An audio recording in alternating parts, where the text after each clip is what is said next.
Welcome to Wife Cheating Story. I hope you have an enjoyable and relaxing time listening. Let's get started. We're grateful for having such amazing viewers like you. Tell us, which part of the world are you watching from today? Morning coffee or evening wind down? Share below. Now, let's dive into today's story. Chapter 1, Stolen Moments. Russell Vaughn adjusted his cufflinks, staring at his reflection in the mirror. At 35, he'd built a reputation as one of Boston's most respected architects, known for his innovative designs and unwavering principles. The scar above his right eyebrow, a souvenir from his military service, only enhanced his intimidating presence. He wasn't a man who compromised, especially on loyalty.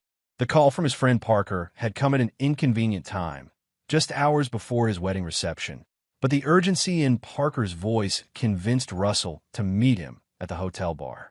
"This better be important," Russell said, sliding onto the bar stool next to Parker. Parker, a private investigator who'd served alongside Russell in Afghanistan, looked uncomfortable. "I wouldn't be here if it wasn't. Remember when you hired me to look into Olivia's family after you got engaged? I found something recent." Russell's jaw tightened. "Recent as in yesterday." Parker slid a manila envelope across the bar. "Her cousin Nolan visited her hotel room. Stayed for 3 hours. They're close. Always have been. Not like this, Russ." Parker ordered another drink. "I'm sorry, man, but you should know before you go through with this." Russell opened the envelope, and his world collapsed around him. The photos showed Olivia and her cousin Nolan in her hotel room, locked in an embrace that left no room for familial interpretation. The timestamp showed 11:23 p.m., less than 24 hours ago. "There's more," Parker said quietly. "I did some digging after I saw this. They have a history, long before you." Russell stared at his wedding ring. The gold band felt like a shackle now. "How long?" "Since they were teenagers. On and off for years, including while you were dating." Russell remembered how Olivia had gushed about her protective cousin Nolan when they first met 3 years ago. How Nolan had given Russell a cold handshake at family gatherings. How he'd catch them whispering and laughing at inside jokes during holidays. "The wedding starts in an hour," Russell said finally, his voice unnaturally calm. "I need you to do something for me." Olivia Preston, soon to be Olivia Vaughn, looked radiant in her wedding dress. At 32, she possessed a graceful beauty that turned heads, with hazel eyes that changed color depending on her mood and auburn hair that fell in loose waves down her back. To the outside world, she was marrying the perfect man, successful, handsome, and devoted. Only Olivia knew the complicated truth. Her relationship with her cousin Nolan Mitchell had always existed in the shadows, a forbidden connection they'd tried and failed to break numerous times over the years. Last night had been a mistake, one final goodbye before she committed fully to Russell. The ceremony had gone flawlessly. Russell had been stoic but loving, his vows making her mother cry. Now, during their reception at the elegant Harrington estate, Olivia was finally beginning to relax. Perhaps she really could leave the past behind and build a life with Russell. "May I have this dance?" Nolan appeared beside her, champagne in hand, his blue eyes, so similar to her own that relatives often commented on the family resemblance, gleaming with mischief. "I don't think that's a good idea," Olivia said carefully, glancing toward Russell, who was deep in conversation with her father across the room. "One dance between cousins? Nobody will think twice." Nolan's smile held a challenge. For old time's sake, against her better judgment, Olivia let Nolan lead her onto the dance floor. At 34, Nolan had the same charisma that had captivated her when she was 16, tall, athletic, with a disarming smile that made people trust him instantly. His construction company had made him wealthy, though rumors of cut corners and shady deals followed him like shadows. As they swayed to the music, Nolan pulled her closer than propriety allowed between cousins. "You look beautiful," he whispered, his breath warm against her ear. "I can't believe you went through with it." "Nolan, please. It's done." His grip tightened. "You'll always be mine first, not his. We both know that." The familiar thrill ran through her, the dangerous, forbidden pleasure of their connection. Without thinking, she smirked and nodded slightly, the gesture small but damning. Neither of them noticed Russell approaching, microphone in hand, his expression unreadable. Chapter 2. The Revelation. Russell Vaughn had never considered himself a vengeful man. In Afghanistan, he'd seen what revenge did to people, how it hollowed them out, leaving nothing but a shell. But watching his new wife dance with her cousin, seeing her subtle nod at Nolan's possessive words, something fundamental shifted inside him. Ladies and gentlemen, Russell's voice echoed through the ballroom, causing conversations to halt and heads to turn. I'd like to thank you all for coming to celebrate with us today. Olivia turned, her smile faltering when she saw the microphone in Russell's hand and the cold determination in his eyes. Marriage is built on honesty, Russell continued, his voice steady. On trust, on fidelity. He paused, scanning the crowd of friends and family members. Which is why I'd like to show everyone the wedding gift my wife and her cousin gave me. Confusion rippled through the crowd. Olivia froze mid-dance, her hand still on Nolan's shoulder. Russell nodded to Parker, who stood by the audiovisual equipment. The lights dimmed, and a projection screen descended from the ceiling, an unplanned addition to the reception decorations. Russell, Olivia's voice trembled as she stepped away from Nolan. What are you doing? The first image appeared on the screen, Olivia entering her hotel room the night before their wedding. Then Nolan following 20 minutes later. The timestamps were clearly visible in the corner of each security camera image. I believe in evidence, Russell said, his voice devoid of emotion. In facts, in truth. The next images weren't explicit, but they told the story clearly enough. Embraces that lingered too long. Nolan pushing Olivia against the hotel room wall, their shadows merging behind the curtains. The final image showed Nolan leaving at 2:17 a.m., adjusting his clothes. A collective gasp filled the room. Olivia's mother swayed dangerously, supported by her husband. Nolan's wife Jessica covered her mouth, tears streaming down her face. I discovered that my bride and her cousin have been carrying on an affair since they were teenagers, Russell announced, his voice growing stronger. Including yesterday, the night before our wedding. You had me followed? Olivia whispered, her face ashen. No, Russell said quietly, finally looking directly at her. I had your family investigated before I proposed. Standard procedure for a man in my position. I found nothing then. Parker was simply completing his final report when he captured these images.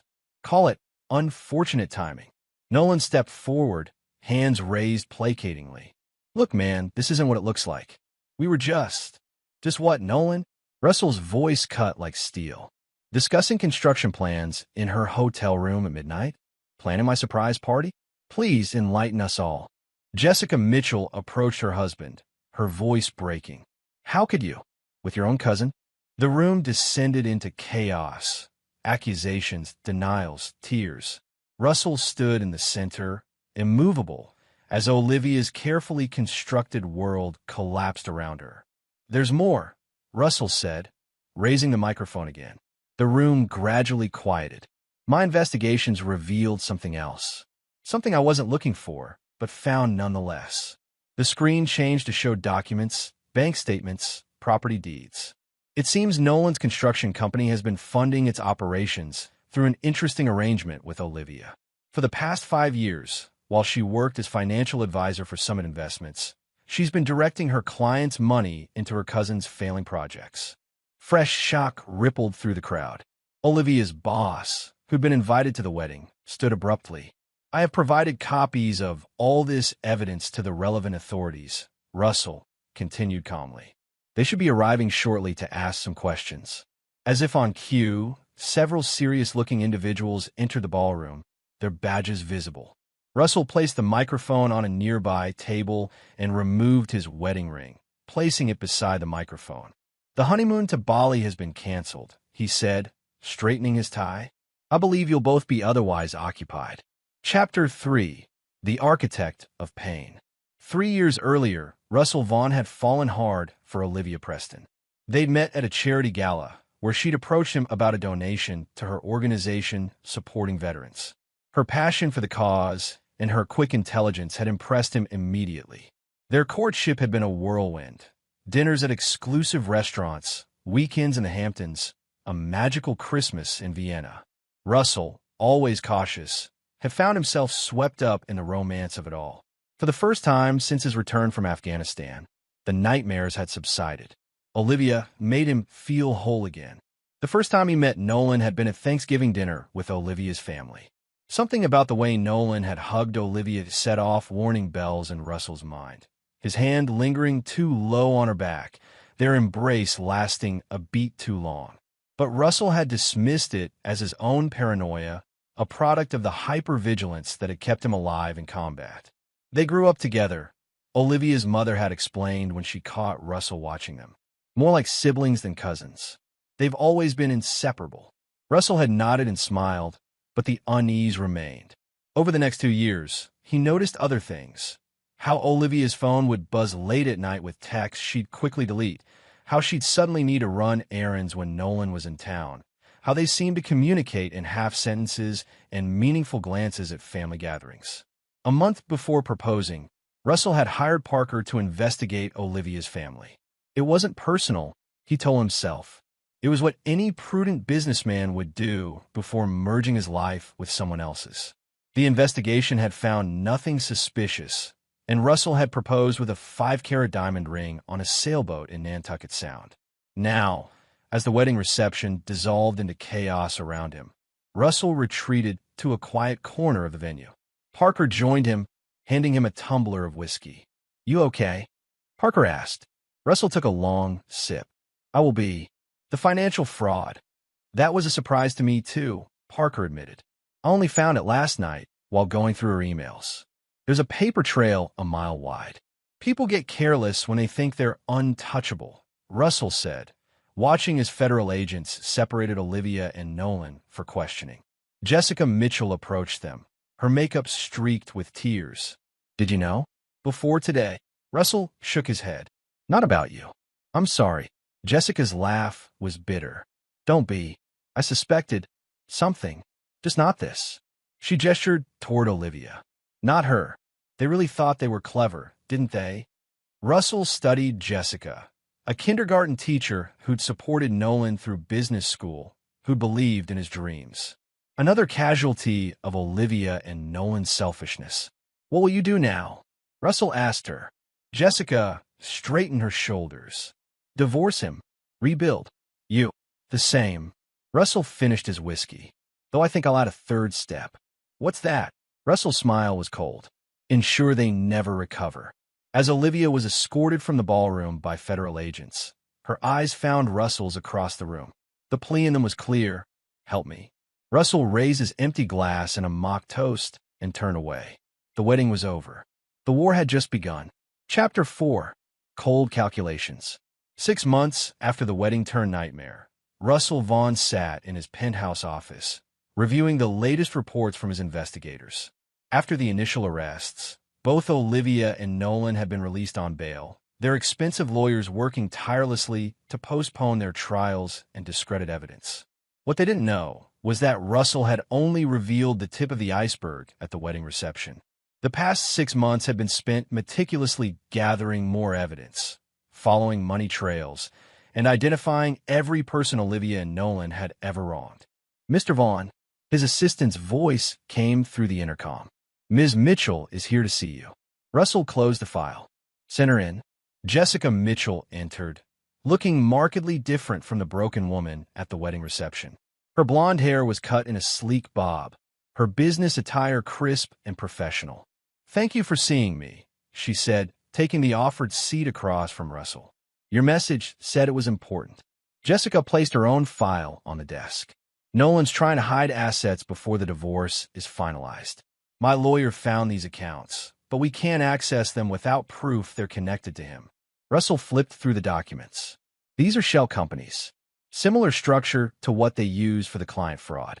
"I thought you might recognize the pattern," Jessica said with a grim smile. "I want what's legally mine after 12 years of marriage, but more than that, I want him to have nothing." Russell studied her.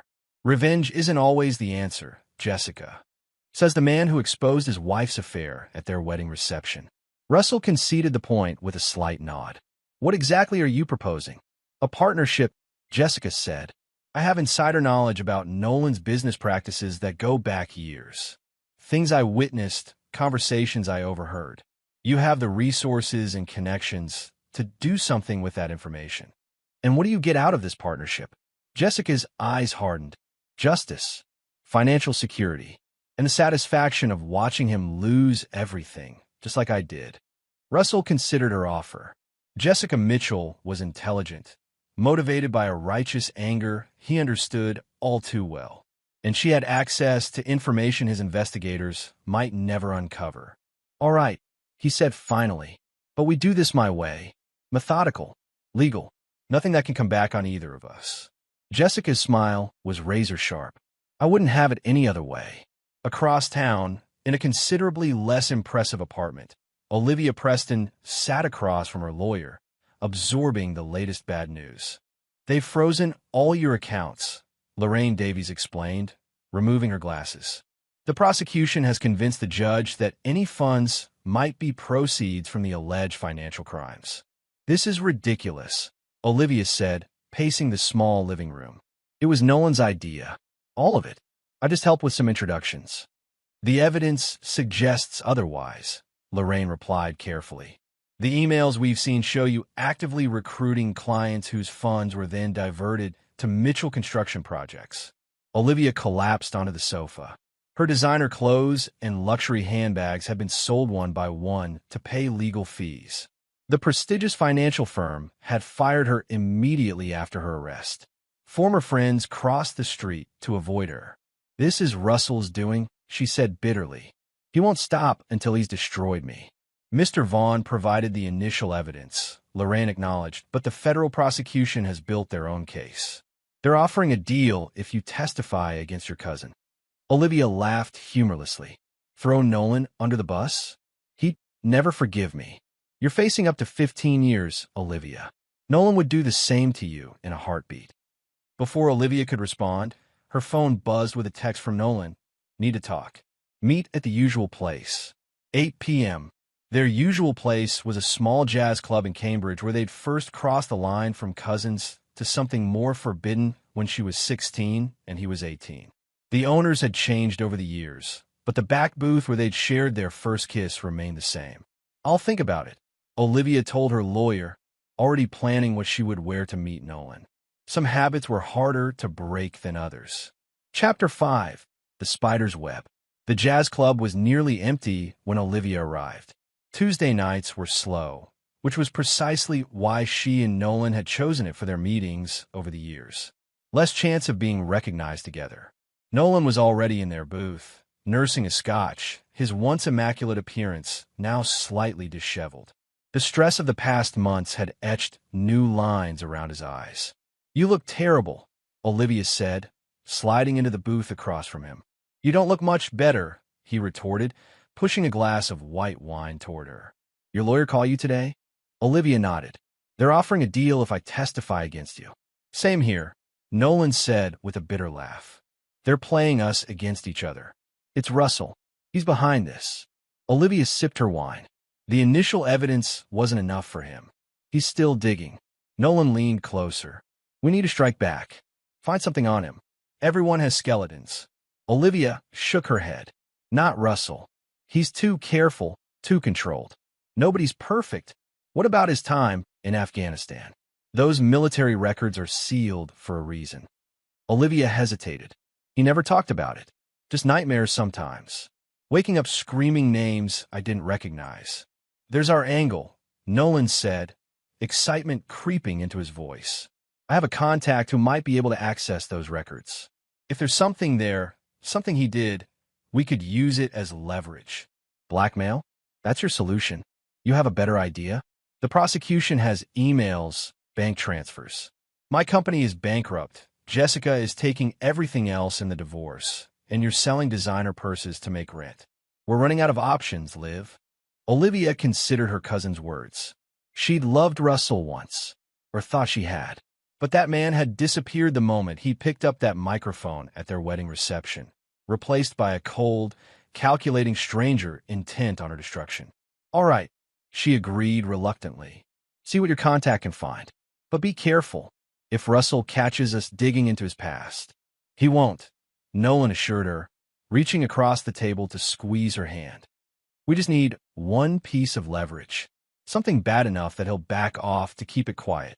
Neither of them noticed the woman at the bar, nursing a drink and discreetly angling her phone to capture their conversation. Back in his penthouse, Russell reviewed the audio recording Jessica had sent him. The quality was excellent. Every word of Olivia and Nolan's conversation clearly audible. Military records? Parker said, frowning as they listened. That could be problematic. Only if there was anything to find, Russell replied calmly. My service record is exemplary. The classified missions were all sanctioned operations. Still, the fact they're looking into it means they're desperate. Desperate people make mistakes. Russell nodded thoughtfully. Let them chase ghosts. Meanwhile, we'll continue with the plan. He turned to Jessica, who sat rigid in her chair. Well done at the club. They didn't suspect a thing. Jessica's expression was conflicted. It feels wrong somehow, spying on them. Having second thoughts? Russell asked, studying her carefully. No, Jessica said after a moment.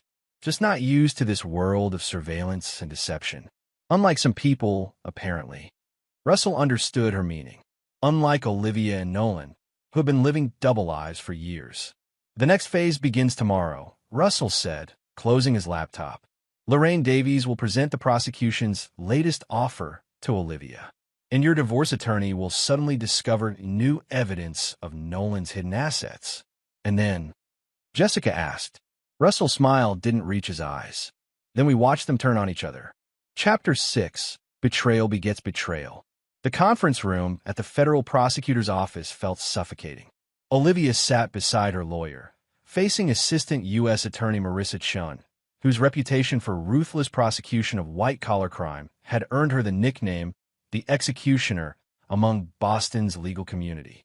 Ms. Preston, Chun began, sliding a folder across the table. We've uncovered additional evidence linking you to 6 more fraudulent investment schemes. The potential sentence has just increased to 25 years. Olivia's hands trembled as she reviewed the documents. Emails she'd forgotten writing. Bank transfers she'd authorized. Client meetings where she'd specifically recommended Nolan's construction projects as guaranteed returns. This is just a fraction of what we have, Chun continued. But we're still willing to offer the same deal. Testify against Nolan Mitchell, and we'll recommend 7 years, eligible for parole in 5. Lorraine squeezed Olivia's arm. We should consider the offer, given this new evidence. Olivia's mind raced. 25 years. She'd be nearly 60 when released. Her life, everything she'd worked for gone. What exactly would I need to testify to? She asked finally. Chun smiled thinly. That Mitchell was the mastermind. That he coerced you into using your position to direct client funds to his projects. That he threatened you when you wanted to stop. None of that is true, Olivia protested weakly. It was mutual. We planned it together. Are you sure about that? Chun pushed another document toward her.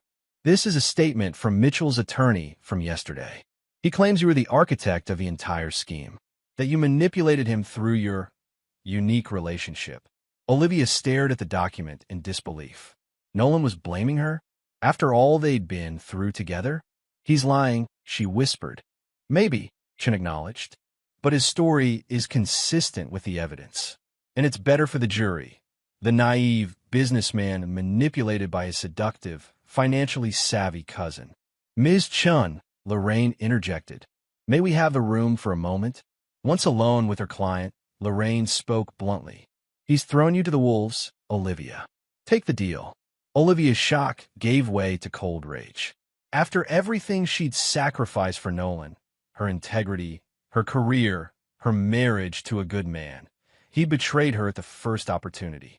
I'll take the deal, she said when Chun returned. And I have more to offer than just testimony. I know where all the bodies are buried. Nolan Mitchell faced his own reckoning across town. His divorce attorney looked grim as he delivered the news. Mrs. Mitchell's legal team has uncovered offshore accounts in Belize and the Cayman Islands. The judge has frozen those assets as well, pending the outcome of the divorce proceedings. That's impossible, Nolan sputtered. Those accounts were untraceable. His attorney gave him a disappointed look. Apparently not. And your reaction just confirmed their existence, which I was still hoping to deny. Nolan slumped in his chair. Those accounts contained nearly $12 million, his emergency fund, his ticket to a new life once this legal nightmare was behind him. There's more, his attorney continued reluctantly. Your cousin has accepted a deal with the prosecution. She'll be testifying against you next month. She wouldn't, Nolan said, but even as the words left his mouth, doubt crept in. Hadn't he just done the same to her? What did she tell them? Everything, apparently, including details about transactions not previously known to the prosecution. Your exposure has effectively doubled. Nolan's phone buzzed with a text. Unknown number. Meeting your contact about Vaughn's military records tonight was a mistake. Check the news tomorrow. Cold dread washed over him. He had indeed met with a shady hacker the previous night, passing him an envelope of cash in exchange for promises to access Russell's classified service record. I need to make a call, Nolan said urgently, standing. His attorney frowned. To whom? Almost all your communications are being monitored as a condition of your bail. My cousin, Nolan said grimly. We need to present a united front or we're both finished. But when he tried Olivia's number, it went straight to voicemail. His text remained undelivered. It was as if she'd vanished completely. In his luxurious office, Russell Vaughn watched the surveillance feed showing Nolan's mounting panic. Beside him, Jessica observed dispassionately. You were right, she said. They turned on each other immediately. People reveal their true nature under pressure, Russell replied. All we did was apply the pressure. What happens tomorrow? Jessica asked. The text about the news? Russell smiled coldly. Nolan's contact was one of Parker's associates. Instead of finding dirt on me, he's been feeding information to the FBI about Nolan's attempt to hack classified military records. A federal offense all its own. Will they arrest him? Oh, yes. And violate his bail conditions in the process. Russell closed the surveillance feed. By this time tomorrow, Nolan Mitchell will be in federal custody with no possibility of release before trial. And Olivia will be in witness protection, preparing to testify against the cousin she once couldn't live without. Jessica's expression was troubled. Is it enough? After what they did to us? Russell considered her question seriously. No, he said finally. It's not enough. But it's a start. Chapter 7. The Price of Betrayal. 1 year had passed since the wedding that never was. Boston winters had a way of stripping everything bare, revealing the stark reality beneath the facade, much like Russell's revenge had done to Olivia and Nolan's lives. Nolan Mitchell, once the charismatic construction magnate, now shuffled into the courtroom in an orange jumpsuit, his hands and feet shackled. The attempted access of classified military records had indeed violated his bail conditions, as Russell predicted. The past year had been spent in pretrial detention at a federal facility. From his seat in the back of the courtroom, Russell observed the proceedings dispassionately. Today was Olivia's day to testify, the culmination of months of preparation with the prosecution. When she entered, Russell barely recognized her. Gone was the confident, stylish woman he'd once loved. This Olivia moved cautiously, her designer clothes replaced by a modest gray suit that hung loosely on her frame. She avoided looking at Nolan, keeping her eyes fixed on the prosecutor. As she took the oath, Olivia finally glanced toward the gallery and froze when she spotted Russell. The blood drained from her face. She hadn't expected him to be there, witnessing her public humiliation. Ms. Preston, Assistant U.S. Attorney Chun began, please describe for the court how your relationship with the defendant, Nolan Mitchell, led to the fraudulent investment scheme that defrauded clients of over $20 million. Olivia detailed everything. Their illicit relationship beginning in their teens, how it continued through her engagement and marriage to Russell, how Nolan had first suggested using her position to direct client funds to his struggling construction projects. He said it would just be temporary. Olivia testified, her voice barely audible, that the projects would succeed and we'd return the money before anyone noticed. But each project failed, requiring more investment to cover the previous losses. And did Mr. Mitchell threaten you when you expressed doubts? Chen asked. Olivia hesitated, glancing at Nolan, whose expression had hardened into hatred. Yes, she said finally. He threatened to expose our relationship to my family, to Russell, to everyone. He said we were in too deep to stop. Russell knew this was a lie, part of the deal Olivia had struck with the prosecution. From the surveillance at the jazz club, it was clear their criminal enterprise had been a partnership. But the lie served his purposes, so he let it stand. When cross-examination began, Nolan's attorney attacked Olivia's credibility and character. Isn't it true that you maintained an inappropriate relationship with your own cousin for nearly 20 years? That you continued this relationship through your engagement and into your marriage with Russell Vaughn? Yes, Olivia admitted, tears streaming down her face. And isn't it true that you were the financial expert who structured these investments, who knew exactly how to manipulate accounts to avoid detection? Objection, Chen called out, badgering the witness. Sustained, the judge ruled. But the damage was done. Olivia's reputation, whatever remained of it, was being systematically destroyed in public record, broadcast on local news, detailed in newspaper articles. Her cooperation with the prosecution would reduce her sentence, but her life, as she knew it, was over. After the day's proceedings concluded, Russell found himself face to face with Olivia in the courthouse corridor. Security guards flanked her, preparing to return her to the safe house where she was being kept until the trial concluded. "Why are you here?" she asked, her voice hollow. "Haven't you done enough?" Russell studied the woman he'd once planned to spend his life with. "I wanted to see it through," he said simply. "You've won, Russell. We're both ruined. Are you satisfied now?" Russell considered her question. "I never wanted this, Olivia. You did this to yourself. To us. It wasn't supposed to be like this," she whispered. "I did love you. In my way. Your way wasn't enough." Russell stepped aside to let her pass. "Goodbye, Olivia." As she was led away, Russell felt no triumph, no satisfaction, only a cold certainty that justice was being served. Not by the courts, but by his own hand. Chapter 8. Collateral Damage. The fallout extended far beyond Olivia and Nolan. Like stones thrown into a pond, their actions had created ripples affecting countless lives. In a small conference room at the FBI field office, Russell met with several of Olivia's former clients, people who had trusted her with their life savings, retirement funds, children's college accounts, people who had lost everything. The receiver has recovered approximately 30% of the missing funds, Russell explained to the group. My foundation will be covering another 40%. Why would you do that? Asked Eleanor Winslow, a 70-year-old widow who had invested her late husband's life insurance with Olivia. You're not responsible for what she did. No, Russell acknowledged. But I brought her into your lives. I vouched for her character at client events. That carries its own responsibility. What Russell didn't say was that this gesture, committing nearly $8 million to help Olivia's victims, was also part of his revenge. He wanted her to know that he was repairing the damage she had caused, that he was strong enough to clean up her messes. It was a power move disguised as charity. After the meeting, Jessica Mitchell waited for him in the lobby. That was a generous thing you did, she said as they walked to his car. It was the right thing, Russell replied. How did your meeting go? Jessica's smile was satisfied. The divorce is final. I get the house, half his remaining legitimate assets, and most importantly, full custody of our daughter. Russell nodded. In the chaos of destroying Olivia and Nolan, it was easy to forget that a 10-year-old girl was caught in the crossfire. Madeline Mitchell had lost her father to prison and nearly lost her mother to depression in the aftermath of the scandal. How is Maddie handling everything? Russell asked as they drove through the city. Jessica's expression softened. Better than expected. Children are resilient. She asks about him sometimes, but the therapist says that's normal.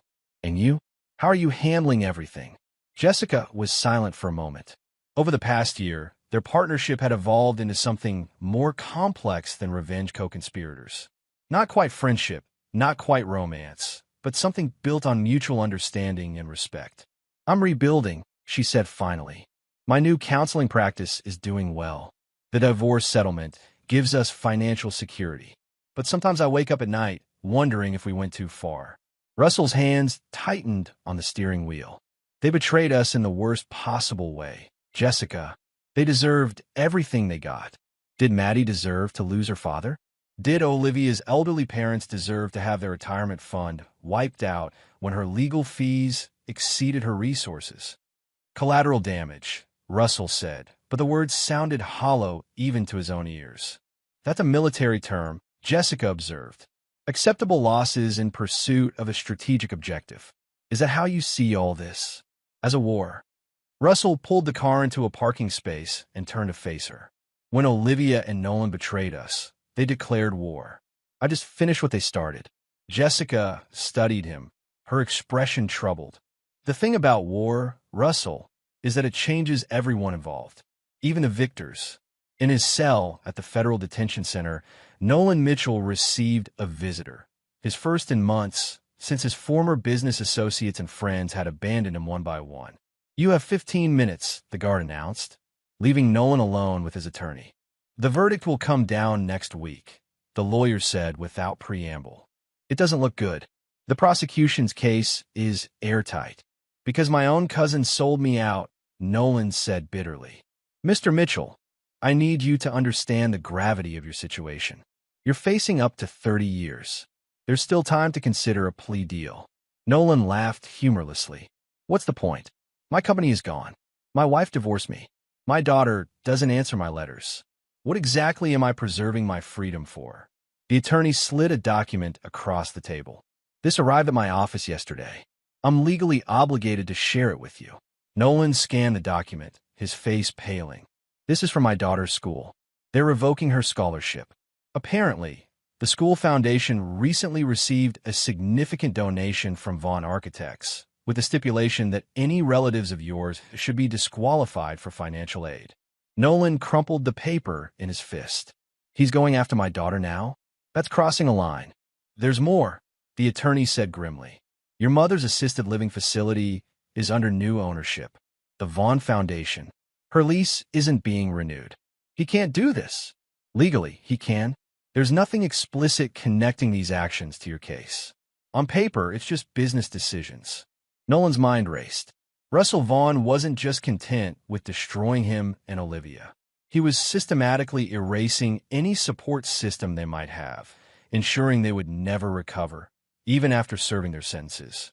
Give me a meeting with the prosecutor, Nolan said abruptly. I have information they might be interested in. About other projects. Other investors. You mean other crimes? The attorney raised his eyebrows. That would only increase your own legal exposure. Not if I get immunity for cooperation. There are people involved who make me look like a saint. People with real money and power. It was a desperate gambit, but Nolan was a desperate man. If he couldn't fight Russell directly, perhaps he could at least ensure that others went down with him. What Nolan didn't know was that his attorney was on Russell's payroll, and every word of this conversation would be relayed back to him before the day was over. Chapter 9. Ashes and Rebirth. The gallery was packed for the sentencing hearing. After weeks of testimony, mountains of evidence, and failed last-minute attempts to implicate others, both Olivia Preston and Nolan Mitchell have been found guilty on all counts. Russell sat in the back row, watching the proceedings with a detached calm. The past 18 months of his life had been devoted to this moment, the culmination of his meticulously orchestrated revenge. Judge Harriet Langford, known for her no-nonsense approach to white-collar crime, addressed the defendants. The court has reviewed the pre-sentencing reports, character references, and statements from the victims. The scale and duration of this fraud scheme is among the most egregious this court has ever seen. Olivia stood rigid, eyes forward, refusing to show emotion. Nolan seemed resigned, occasionally glancing toward the gallery where his daughter sat with Jessica, the child's face deliberately hidden from her father's view. Ms. Preston, the judge continued, despite your cooperation with the prosecution, the fact remains that you violated the trust of clients who relied on your expertise and integrity. This court sentences you to 12 years in federal prison, with the possibility of parole after 8 years. A soft sob escaped Olivia's mother in the front row. Russell felt nothing. Mr. Mitchell, your role as instigator of this scheme combined with your attempts to obstruct justice and your lack of remorse, warrants the maximum penalty. This court sentences you to 25 years in federal prison, with the possibility of parole after 18 years. As the defendants were led away, Russell caught Olivia's eye one final time. In her gaze, he saw not hatred or anger, but a profound emptiness, the look of someone who had lost everything, including herself. Outside the courthouse, reporters swarmed around the key players in the drama. Russell declined comment, moving purposefully toward his car, where Parker waited. "It's done," Parker said as they pulled away from the curb. "Almost," Russell replied. Their final stop was the cemetery where Russell's parents were buried. He hadn't told them much about Olivia when they were alive. His father's declining health and mother's dementia had limited meaningful conversations in their final years. But he felt a need to visit them now, to mark the end of this chapter in his life. As he placed flowers on their shared headstone, Russell noticed Jessica walking between the graves nearby, also carrying flowers. Their eyes met, and she approached slowly. "I thought I might find you here," she said. "Your assistant mentioned you had a standing appointment on Thursdays." "Visiting old ghosts," Russell acknowledged. "You?"